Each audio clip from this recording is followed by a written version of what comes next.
Using Cat Central's fault code lookup feature to find fault code definitions is a reliable way to access trusted Caterpillar information quicker than ever before. Here's how. Just open the Cat Central app on your mobile device. Select fault code lookup from the home screen. Then, input the fault code as seen on the piece of equipment.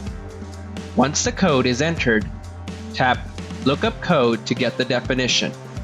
If the fault code is in either CDL or J1939, click the headset button in the top right of the screen and get connected with CAT Customer Care for additional support. Let Cat Central be a guide and safe source of information for fault code definitions moving forward. Download the Cat Central app today and see for yourself. Or visit parts.cat.com/CatCentral to learn more.